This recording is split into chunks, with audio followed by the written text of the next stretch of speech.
Half-bridge converter. It is a DC to DC switching voltage regulator. It falls under the bidirectional core excitation category of switch mode power supply. Half-bridge converter provides the isolation between input and output. Hence, it is also referred as isolated DC to DC converter. Now, let us understand the working principle of half-bridge converter. This is the main circuit diagram of half-bridge converter. For the isolation purpose, it has transformer, diode D1 and D2 for the freewheeling purpose, inductor L for the energy storage, capacitor C for the filtering purpose, two controlled switch MOSFET M1 and MOSFET M2, and the primary winding of the half-bridge converter is biased by two series connected capacitors. The ratings of these two capacitors are same, so the supply voltage gets distributed equally across each capacitor. Voltage across capacitor C1 is Vs by 2 and voltage across capacitor C2 is also Vs by 2. It is a DC to DC converter, so if desired magnitude of input DC readily not available, then that DC can be produced using uncontrolled rectifier from the available AC supply. If we compare the construction of half-bridge converter with the full-bridge converter, then the first difference in the construction point of view is over here. In this converter, the transformer does not have center taping on the primary side, but on the secondary side, like the push-pull converter, the half-bridge converter has the center taping. Secondary side, the portion of the circuit is similar to push-pull converter, but the input side, the portion is different. These are the various parameters. The first one is voltage across primary winding. Second is the open circuit voltage across switch 1. Next, open circuit voltage across MOSFET 2. And last, current through the inductor L. Because this converter has two controlled switch, the one cycle operation of half-bridge converter can be described with the help of four modes. In the mode 1, only MOSFET 1 is turned on. In the second interval, MOSFET M1 and M2 both are turned off. In the third interval, the MOSFET 2 only is turned on. And in the fourth interval, again both MOSFETs are kept off. So let us understand the working with the help of equivalent circuit diagram of each interval.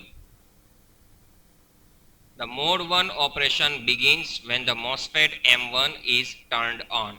So you can see that the MOSFET M1 provides the closed loop path for the current to flow through the primary winding at the input side.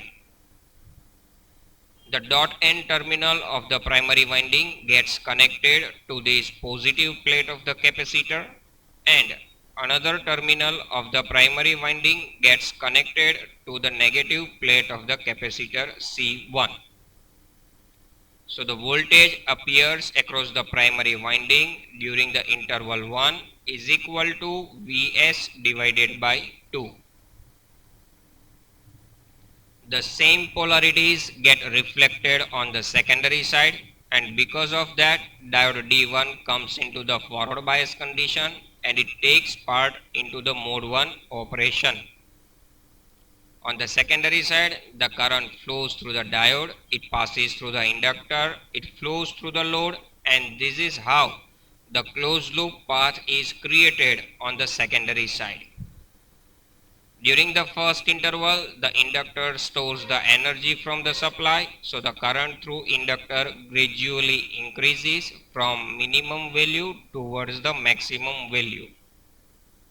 Now let us analyze the open circuit voltage across MOSFET 1 and MOSFET 2. In the first interval, MOSFET M1 is triggered and it behaves as a short circuit element. So the voltage drop takes place across MOSFET 1 is equal to 0. In the same interval, there is no pulse given to the gate terminal of M2. So the M2 is in the off state condition. The voltage appears across the MOSFET 2 is equal to the supply voltage, because the upper terminal of the MOSFET is connected to the dot N terminal of the primary winding, and the lower terminal of this MOSFET 2 is connected to the negative plate of this capacitor C2. In the first interval, we just saw that the voltage across primary winding is Vs by 2 and voltage across capacitor C2 is also Vs by 2. So these two series connected elements appear across MOSFET 2. Hence Vs by 2 of the capacitor C2 and Vs by 2 of the primary winding together appear across MOSFET M2. So during the first interval, the open circuit voltage for switch 2 is equal to Vs. And in the mode 1, we can say that the transformer is magnetized with the positive polarity. That is in the first quadrant of the BH curve. Mode 2 operation begins when MOSFET M1 is turned off. The equivalent circuit diagram of the mode 2 is shown. In the second interval, because MOSFET M1 and M2 both are off, so there is no current flow through the primary winding. But we know that whenever the switching action takes place, the polarity across this inductor element get reversed. So the right hand side terminal becomes positive and the left side terminal becomes negative. And because of that, this diode D1 and D2 comes into the forward bias condition. And whatever the energy stored by inductor L during the previous interval, which is mode 1, that energy will be transferred to the load with the help of the freewheeling action. So current begins from the positive terminal of the inductor, it flows through the load and it reaches at the center point of the secondary winding. Because of center tapping, the current gets divided into two equal parts. The first part will flow through the upper secondary winding and diode D1. The second part of the current will flow through the lower secondary winding and diode D2. Both currents meet at this junction and finally the current will reach at the inductor. And during this interval, the inductor current gradually decreases from the maximum value towards the minimum value. So the mode 2 operation is corresponding to the de-energization of transformer core from the positive polarity. That is the demagnetization of transformer from the first quadrant of the BH curve of transformer. Now let us understand the mode 3 operation of half bridge converter.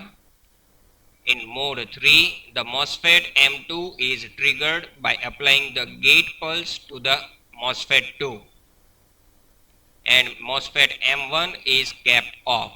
So the highlighted portion is the active part in the mode 3 operation. In this interval, you can here see that the dot end terminal of the transformer primary winding gets connected to the lower plate of capacitor C2 through this MOSFET M2. And the other terminal of the primary winding gets connected to the positive terminal of the capacitor C2. So the voltage appears across the primary winding is equal to Vs by 2. But this time the transformer is magnetized with the reverse polarity. that is the energization of transformer in the quadrant 3 of BH curve of transformer. The same polarities get reflected on the secondary side, and because of these lower secondary polarities, the diode D2 takes part into the operation, and the current begins from this positive terminal of the lower secondary winding. It flows through the diode D2, it passes through the inductor L, it flows through the load and goes back to the lower secondary winding. So this is how the closed loop path is created for the current on the secondary side. And in this interval also the supply provides energy to the load through this transformer, diode D2 and inductor L. In mode 3, inductor L also stores the energy which is coming from the supply. So during the third interval, when MOSFET 2 is in the on state condition, the IL gradually increases from minimum value towards the maximum value. As I said, that voltage appear across the primary winding is equal to Vs by 2, and in the third interval the transformer is energized with the opposite polarity. So V1 is equal to minus Vs by 2. Now let us analyze the open circuit voltage across M1 and M2. In this interval, MOSFET 2 is in the on state condition, so it behaves as a short circuit component. So the voltage drop takes place across MOSFET 2 is equal to 0. But for M1, the voltage appears across MOSFET 1 is equal to same as the supply voltage. Why? Because the upper terminal of the MOSFET 1 is connected to the positive terminal of this capacitor C1, and the other terminal of the MOSFET 1 is connected to the dot-end terminal of the primary winding. So the voltage across capacitor C1 Vs by 2 and voltage across primary winding Vs by 2. These both voltages together appear across MOSFET 1. Hence, open circuit voltage across switch 1 during the third interval is equal to supply voltage. And when the MOSFET 2 is turned off, mode 4 operation begins. So in the mode 4, both the control switches are off. So there is no current flow through the primary winding. But as the switching action has taken place while going from mode 3 to mode 4, the polarities across inductive element get reversed. So the right hand side terminal of the inductor has become the positive and the left hand side terminal of the inductor has become negative. And due to that, diode D1 and D2 come into the forward bias condition and the freewheeling action begins. Inductor delivers its energy into the load via this freewheeling current. Mode 4 operation is exactly same as the mode 2 operation. In the mode 4 operation, we can say that the transformer is demagnetized from the reverse polarity, which means that de-energization of the transformer from the third quadrant of BH curve of the transformer. So if I would have to summarize the operation of half bridge converter, then it is like in the first interval the magnetization of transformer with the positive polarity, the second interval demagnetization of the transformer from the positive polarity, third interval the magnetization of the transformer with the reverse polarity, and mode 4 operation the demagnetization of the transformer from reverse polarity. Now let us look at the applications of half bridge converter. It can be used in high voltage direct current system. Advantages of half bridge converter include: because of two quadrant operation, the utilization of the transformer core is full. And for the same power handling capability, the size of the transformer reduces, which is the major advantage of this half bridge converter. Very compact design of transformer and the filter. it produces very less ripples in the output. Unlike the practical topology of the forward converter, half-bridge converter does not require the tertiary winding in the transformer, and because of that the design of the transformer for half-bridge converter is much more simpler than the forward converter. And the construction of this circuit diagram is compared with the push-pull converter and specifically the transformer. Then in half-bridge converter, there is no need of center tapping on the primary side, but in case of push-pull, the center tapping is required on primary as well as on the secondary side. Disadvantages of the half-bridge converter include each switching device must block the same as the input voltage magnitude. In the previous slide, you may have seen that from the waveform, the open circuit voltage appears across the switch when it is in the off state condition is equal to the supply voltage. So this point is required for selection of the component as far as the voltage rating is concerned. Good coupling between the two halves of the winding is mandatory because it prevents the core to go in saturation region due to the flux imbalance.